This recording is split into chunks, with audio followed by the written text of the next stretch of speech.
बिस्मिल्लाहिर्रहमानिर्रहीम वबिही नस्तईन अस्सलामु अलैकुम वरहमतुल्लाहि वबरकातुहु नहमदुहु व नुसल्ली व नुसल्लिमु अला रसूलिना मुहम्मदिन रसूलिहिन नबिय्यिल हनीनिल करीमिर रऊफिर रहीम व अला आलिहि त्तय्यिबीन अत्ताहिरीन व सहबिहिल किरामिल मुत्तकीनल मुंतजबीन अम्मा बाद फ़अऊज़ु बिल्लाहि मिनश शैतानिर रजीम बिस्मिल्लाहिर्रहमानिर्रहीम फ़ज़्कुरूनी अज़्कुरुकुम सदक़ल्लाहु मौलानल अज़ीम। या साहिबल जमाल व या सय्यदल बशर मिन वजहिकल मुनीर लक़द नुव्विरल क़मर ला युमकिनु सनाउ कमा कान हक़्क़हु बादस खुदा बुज़ुर्ग तुई क़िस्सा मुख्तसर यक ज़माना सोहबते बाओलिया बेहतरज़ सत्साला तात बेरिया हर के ख़ाहद हम नशीनी बा खुदा ऊ नशीनत बर हुज़ूर औलिया।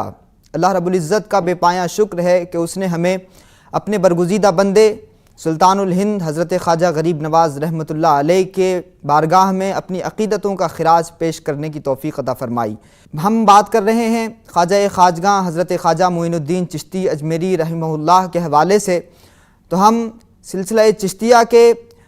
बानी हिंदुस्तान में जिनको कहा जाता है उस ख्वाजा ख़ाजगां के हवाले से बात करते हैं। ख्वाजा ख़ाजगां ईरान के मशहूर शहर सीस्तान के संजर इलाके में पैदा हुए। तकरीबन 14 रजब को आपकी पैदाइश हुई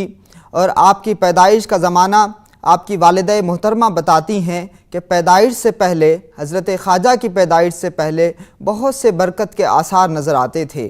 मुझे कलमे की आवाज़ें सुनाई देती थीं, मुझे तरह तरह की तिलावतों की आवाज़ें सुनाई देती थीं। हज़रत ख्वाजा गरीब नवाज़ रहमतुल्लाह अलैह जब दुनिया में तशरीफ़ लाए तो दुनिया में आम तौर से जब बच्चे पैदा होते हैं तो उनकी चीखो पुकार की आवाज़ सुनाई देती है, उनके रोने की आवाज़ सुनाई देती है। लेकिन गरीब नवाज़ रहमतुल्लाह अलैह जब दुनिया में तशरीफ़ लाए तो मुस्कुराते हुए चेहरे के साथ तशरीफ़ लाए। गरीब नवाज़ रहमतुल्लाह अलैह जब माँ के पेट में थे तब भी जो आम तौर से औरतों को तकलीफ़ होती है उस दर्द ज़ह का भी एहसास उनकी वालदा मोहतरमा को नहीं था। ये इस वजह से था कि जो आने वाला आ रहा है वो दरअसल दुनिया में किसी तरह की कोई तकलीफ़ देने के लिए नहीं बल्कि सबको मोहब्बत, रहम, उख़ुवत और रवादारी का पैगाम देने के लिए आ रहा है। हज़रत ख्वाजा गरीब नवाज़ रहमतुल्लाह अलैह बचपन से ही ज़िक्र खुदा करने वाले थे, ज़िक्र मुस्तफ़ा करने वाले थे और बंदों से मोहब्बत करने वाले थे। उनकी वालिदा मोहतरमा बताती हैं कि जब हज़रत ख्वाजा गरीब नवाज़ रहमतुल्लाह अलैह तकरीबन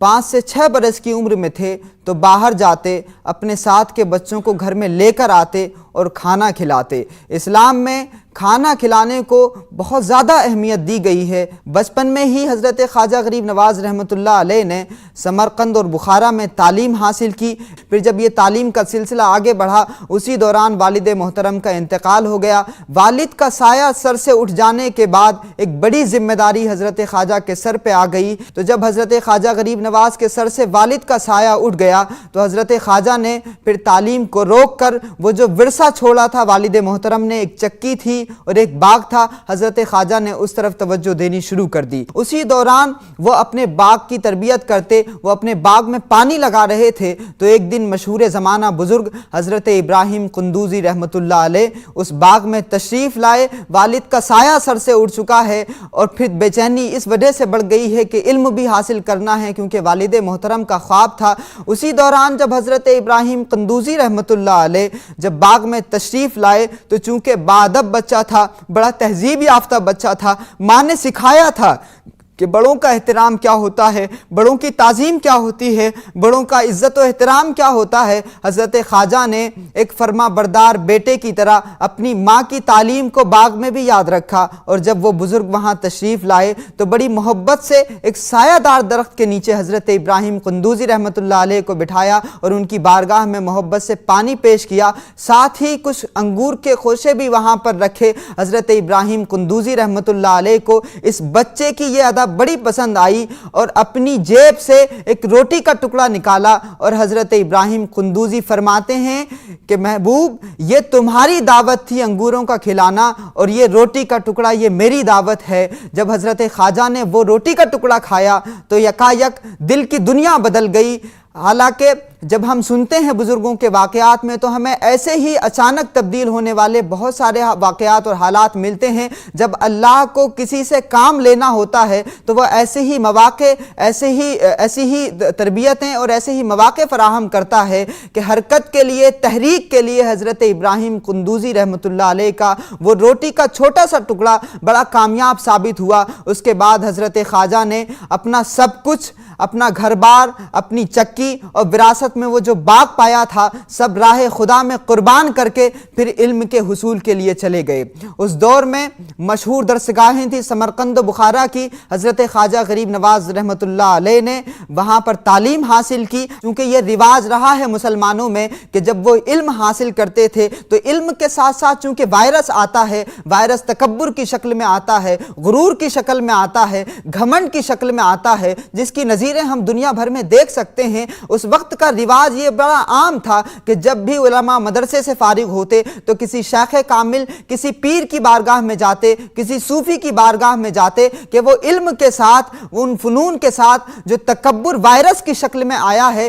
کسی بزرگ کی بارگاہ میں پہنچ کر اس کو خارج کیا جا سکے اور علم سے اس تکبر کو الگ کیا جا سکے تاکہ وہ علم نافع ہو سکے۔ حضرت خواجہ غریب نواز رحمۃ اللہ علیہ نے بھی اسی روایت کو جاری رکھا اور شیخ کامل کی تلاش میں نکلے تو ان کو حضرت خواجہ عثمان ہرونی مل گئے۔ حضرت خواجہ عثمان ہرونی نے حضرت خواجہ غریب نواز رحمۃ اللہ علیہ کی پیشانی پر بڑی ہی چمکدار ایک پیشانی پائی تو حضرت خواجہ عثمان ہرونی رحمۃ اللہ علیہ نے ان کو اپنی تربیت میں لے لیا، تربیت فرماتے رہے، ان کو مرید بھی فرما لیا، خلافت بھی عطا فرما دی اور پھر ان کو ساتھ لے کر حج کے سفر پر گئے اور حج کے سفر پر جانے کے بعد بارگاہ رسالت میں جب حاضر ہوئے تو حضرت خواجہ عثمان ہرونی رحمۃ اللہ علیہ مرشد نے کہا کہ غریب نواز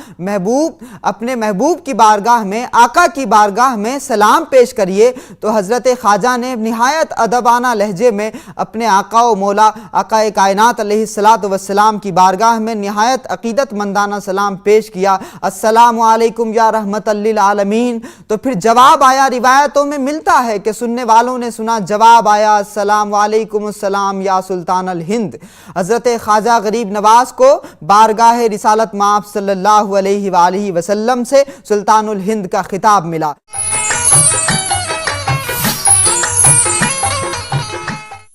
ہم جب غریب نواز کے آگے کی زندگی کو پڑھتے ہیں تو مدینہ شریف جانا اور مدینہ شریف میں جا کر مدینے میں موت کی دعا کرنا ہمیشہ مسلمانوں کا رواج رہا ہے۔ مسلمان ہمیشہ وہاں جا کر دعا کرتے ہیں۔ قربان جائیے کہ جب غریب نواز رحمۃ اللہ علیہ بارگاہ رسالت میں حاضر ہوتے ہیں تو مدینے میں جا کر موت کی دعا کرنا یہ تو تمام مسلمانوں کا وتیرہ رہا ہے، لیکن حضرت خواجہ کو مدینے والے نے ایسی ذمہ داری عطا فرمائی کہ حضرت خواجہ کو آقا علیہ الصلوۃ والسلام نے ارشاد فرمایا کہ تم کو سلطان الہند بنا دیا گیا ہے اور ہندوستان کی ذمہ داری غریب نواز کو عطا فرما دی گئی۔ غریب نواز نے وہاں سے پھر اپنا رخت سفر باندھا اور پھر لاہور ہوتے ہوئے دلی کا سفر طے کیا اور دلی کے سفر سے پھر اجمیر شریف پہنچے۔ جب خواجہ غریب نواز رحمۃ اللہ علیہ اس ہندوستان میں تشریف لائے تو بڑی آسانی کے ساتھ، چونکہ صوفیہ کا ایک طریقہ ہوتا ہے کہ وہ بڑے بڑے مشکل کاموں کو بڑی آسانی کے ساتھ کر دیا کرتے ہیں، اور اگر کوئی پریشان حال آتا ہے،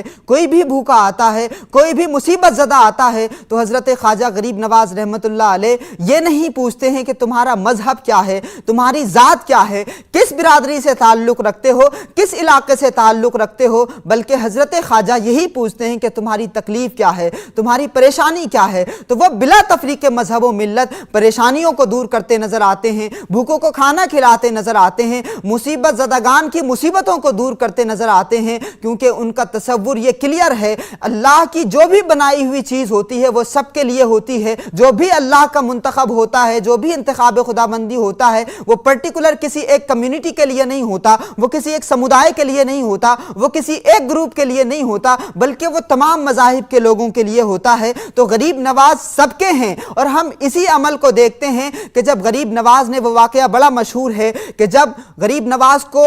पृथ्वी राज चौहान के उन सिपाहियों ने वहाँ से उठा दिया कि आप यहाँ से उठ जाएं, हमारे राजा के ऊँट बैठेंगे, तो गरीब नवाज ने उस पर कोई बहसो मुबाहिसा नहीं फरमाया। गरीब नवाज मोहब्बत से उठ गए और एक जुमला इरशाद फरमा दिया कि अच्छा आपके ऊँट ही बैठें। और जब अगली सुबह आई तो वो ऊँट बैठे के बैठे ही रह गए। एक बड़ी हैरत की बात, और दुनिया को ये समझना चाहिए कि दुनिया में जितने भी मॉडर्न स्कॉलर्स हैं, मॉडर्न फिलोसोफर्स हैं, अगर उन्होंने दुनिया को नज़रियात दिए हैं, दुनिया को थ्योरीज दी हैं, दुनिया को अपने अपने फ़लसफ़े दिए हैं, तो उन नज़रियात को अगर हम उनकी ज़ाती ज़िंदगी में देखें तो उनकी ज़ाती ज़िंदगी में वो चीज़ें हमें नज़र नहीं आती। लेकिन जब हम इन बुज़ुर्गों की, इन सूफिया की तालीमात को देखते हैं तो इन सूफिया की तालीमात हमें इनके अपने ज़ाती अमल के अंदर भी अप्लाई होती हुई दिखाई देती है। सूफिया ने कभी भी अपने नज़रियात को किसी पर थोपा नहीं है, बल्कि अपनी बात मोहब्बत से पहुंचाई है, और वो इसलिए पहुंचाई है ताकि लोग हकीकत को जान सकें, रियलिटीज़ को जान सकें, सच्चाई को जान सकें। इसीलिए गरीब नवाज ने एक जुमला इरशाद फरमाया, मोहब्बत सब के लिए, नफरत किसी से नहीं। गरीब नवाज ने कोई कंडीशन अप्लाई नहीं की कि हमें मोहब्बत किससे करना है, अपने मजहब का है तब मोहब्बत करना है कि अपने मजहब का नहीं है तब मोहब्बत नहीं। गरीब नवाज की बारगाह में और सूफिया की बारगाह में हमें यही तसव्वुर मिलता है कि वो मोहब्बत को इसी तरह आम करते नज़र आते हैं कि उनकी मोहब्बतें सबके लिए होती हैं और नफ़रत वो किसी से नहीं करते। चूँकि मौलाए कायनात हज़रत इमाम अली अलैहिस्सलाम इरशाद फरमाते हैं कि एक इंसान का दूसरे इंसान से कोई ना कोई रिश्ता ज़रूर होता है, या तो वो सगा भाई होगा या फिर एक मज़हब का होगा, और अगर ये दोनों चीज़ें नहीं भी हैं तो कम से कम इतना ज़रूर है कि वो इंसान है। तो हमें ह्यूमैनिटी की बुनियाद पर, on the basis of humanity, हमें एक दूसरे से प्यार करना चाहिए, मोहब्बत करना चाहिए, प्रेम करना चाहिए, सद्भावना और भाईचारे के साथ रहना चाहिए। और इसी तहजीब को, जिसको गंगा जमनी तहजीब कहा जाता है, ख्वाजा गरीब नवाज रहमतुल्लाह अलैह इस गंगा जमनी तहजीब के हिंदुस्तान में बानी हैं। हिंदुस्तान में जब हम सलासिल की तारीख को पढ़ते हैं, सलासिल की कहानियों को पढ़ते हैं, तो हमें मिलता है कि हिंदुस्तान में सबसे पहले जो सिलसिला आया वो सिलसिला चिश्तिया है, और बाकी जो तमाम सलासिल हैं उनकी हैसियत मेहमानों जैसी है। और से हिंदुस्तान को चिश्तियों की ज़मीन कहा जाता है, चिश्तियों का देश कहा जाता है। हमें जो चिश्तियों का अमल रहा है, जो सूफियों का अमल रहा है, अपनी ज़िंदगी में उसको अप्लाई करना चाहिए। और हम तभी अप्लाई कर पाएंगे कि जब हम उनकी ज़िंदगी को पढ़ेंगे, उनकी सीरत को पढ़ेंगे। हम जब इन बुज़ुर्गों की सीरत और कहानियों को पढ़ते हैं तो हमें मिलता है कि इन्होंने सच को खुद जाना ही नहीं, इतना ही नहीं किया, बल्कि वो खुद जान भी चुके थे, और उन्होंने खुद जानकर अपने पास नहीं रखा, बल्कि उन्होंने उस विरसे को दुनिया में डिलीवर किया। और ऐसे अफराद पैदा फरमाए कि खुद हैरत में पड़ जाती है कि हज़रत गरीब नवाज की बारगाह से तरबियत याफ्ता हज़रत ख्वाजा कुतुबुद्दीन बख्तियार काकी रहमतुल्लाह अलैह जब राजधानी दिल्ली में तशरीफ़ लाते हैं तो खल्क़े खुदा का यहाँ हुजूम होता है। और हमें मिलता है उनकी बारगाह में भी कि वो भी खाने का बड़ा एहतिमाम किया करते हैं। सूफ़ी ऋषि मुनियों की कहानियां जब पढ़ते हैं तो हमें मिलता है कि ये एक दूसरे से इन्हीं बुनियादों पर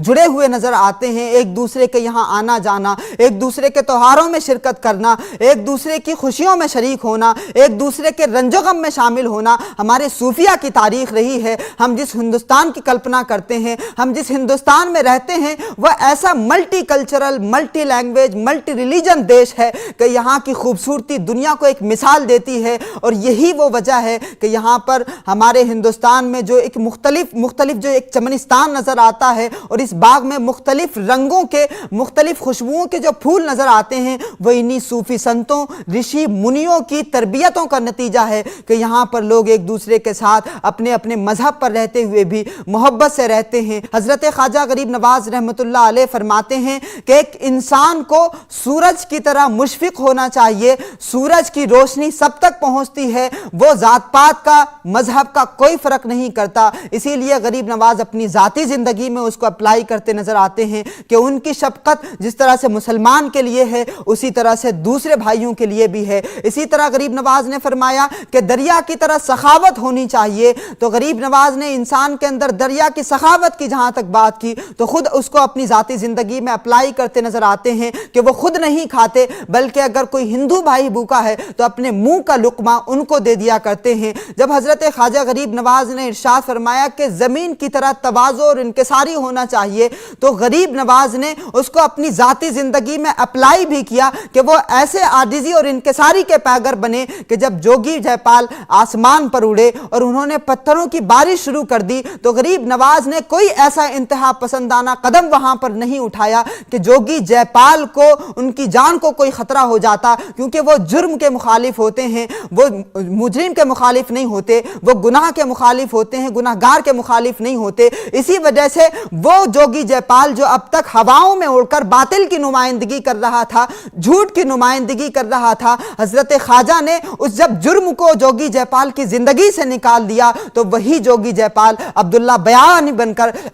بیابانی بن کر وہ گمراہوں کو راہ راست پر لاتے ہوئے نظر آتے ہیں۔ ہمیں صوفیہ کی بارگاہ میں یہی ملتا ہے کہ حضرت خواجہ نظام الدین اولیاء، جیسا کہ میں بات کر رہا تھا اس حوالے سے، کہ یہ افراد تیار کرتے ہیں، یہ دنیا کو ایسی شخصیتیں دیتے ہیں تاکہ وہ خود بھی سکون کے ساتھ جئیں اور دوسروں کو سکھ اور شانتی، سدبھاونا، بھائی چارے اور محبت کے ساتھ جینے کا سبق بھی دیں اور لوگوں کی تربیت بھی کریں۔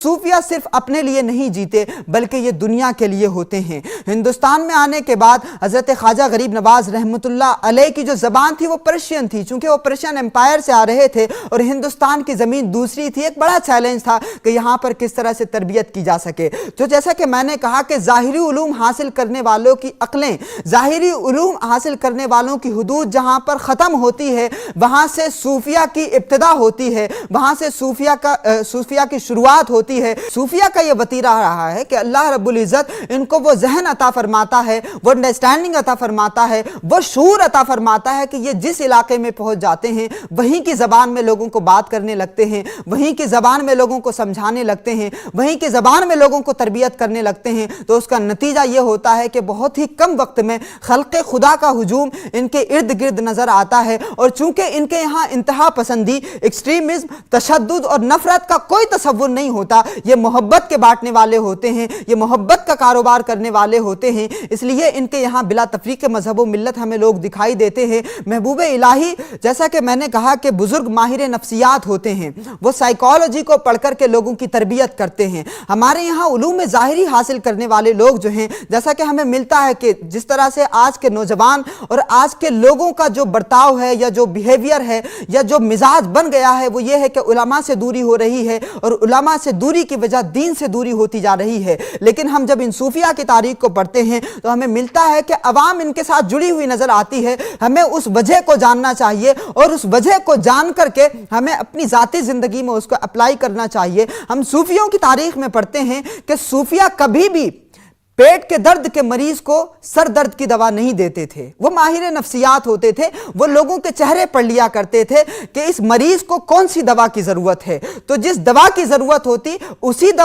دوا کو وہ دیا کرتے تھے، جو مرض ہوتا تھا اسی کا علاج کیا کرتے تھے۔ تو اسی طرح سے حضرت خواجہ غریب نواز رحمۃ اللہ علیہ، جب ہم ان کی تعلیمات کو دیکھتے ہیں، ان کی اپنی ذاتی زندگی کو دیکھتے ہیں، تو وہ اپنے اچھے بھائی بھی ہیں، اچھے والد کی حیثیت بھی ہے، ان کے 3 بیٹے ہیں اور 1 بیٹی ہے اور 2 بیویاں ہیں۔ اپنی ماں کے حوالے سے بھی حضرت خواجہ غریب نواز رحمۃ اللہ علیہ ایک وفادار بیٹے کی شکل میں نظر آتے ہیں، اور ہمیں ان صوفیہ کی تعلیمات میں، صوفیہ کی زندگی میں ہمیں کہیں نہیں ملتا کہ طلاق کا ایشو رہا ہو یا وہ مسائل جو آج کے دور میں کھڑے کیے جا رہے ہیں وہ مسائل ان کے یہاں رہے ہوں، بلکہ یہ اپنے یہاں آنے والے لوگوں کی اسی انداز میں تربیت فرماتے تھے کہ جس کو کوئی تکلیف نہ ہو یا کسی بھی طرح سے جو اپنے معاملات ہیں، ذاتی زندگی ہے، فیملی لائف ہے، جو سوشل لائف ہے، اس کو ڈسٹربنس نہ ہو۔ وہ اسی طرح سے لوگوں کی تربیت بھی کیا کرتے تھے اور اپنی ذاتی زندگی میں بھی اس کو اپلائی کرتے نظر آتے تھے۔ ہم اگر خواجہ غریب نواز رحمۃ اللہ علیہ سے عقیدت اور محبت کے ساتھ ساتھ قلبی اور روحانی تعلق اور رشتے کے ساتھ ساتھ اگر ہم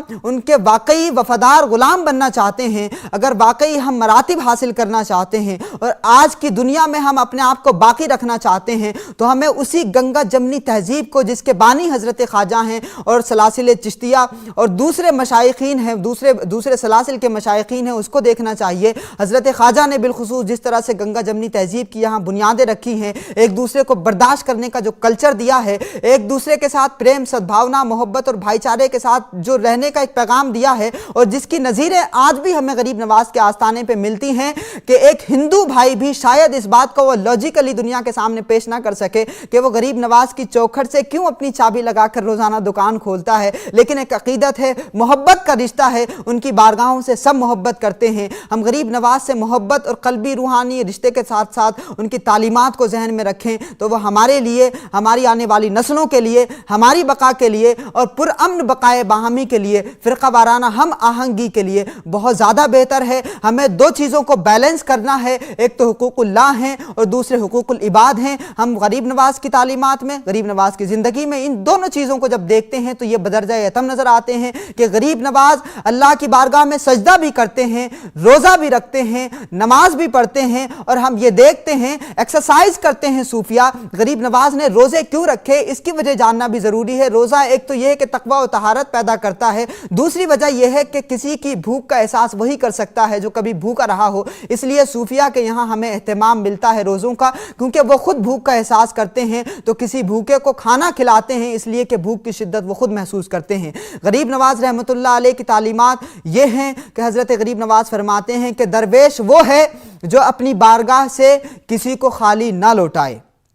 हज़रत गरीब नवाज फरमाते हैं कि तवक्कुल यह है कि अगर लोग कोई तकलीफ़ पहुंचा रहे हैं, कोई परेशानी पहुंचा रहे हैं तो फ़कीर उस पर कोई शिकवा और शिकायत ना करे। हज़रत ख्वाजा गरीब नवाज रहमतुल्लाह अलैह ह्यूमैनिटी के हवाले से, ह्यूमन रिस्पेक्ट के हवाले से, लोगों की इज़्ज़त के हवाले से, इज़्ज़त नफ्स के हवाले से गरीब नवाज की तालीम यह है कि इंसान चाहे जितने भी अमलियात कर ले, चाहे जितने भी अमल का पाबंद हो जाए, चाहे जितने भी सजदे कर ले, लेकिन अगर किसी इंसान को वो जलील कर रहा है, किसी इंसान की इज़्ज़त नफ्स को वो नुकसान पहुंचा रहा है तो वो कुछ भी हो सकता है, एक अच्छा मुसलमान नहीं हो सकता। हम तमाम लोगों को इस मौके पर गरीब नवाज की तालीमात के ज़रिए यही पैगाम देना चाहते हैं कि गरीब नवाज सबके हैं, इसलिए तमाम दुनिया के लोग और बिलखुसूस हिंदुस्तान के वासी, इस देश के वासी, उनकी तालीमात जो मोहब्बत, अमन, प्यार, रवादारी पर मबनी हैं, उनसे फ़ायदा उठा सकते हैं। उनसे फ़ायदा उठा करके अपनी ज़िंदगी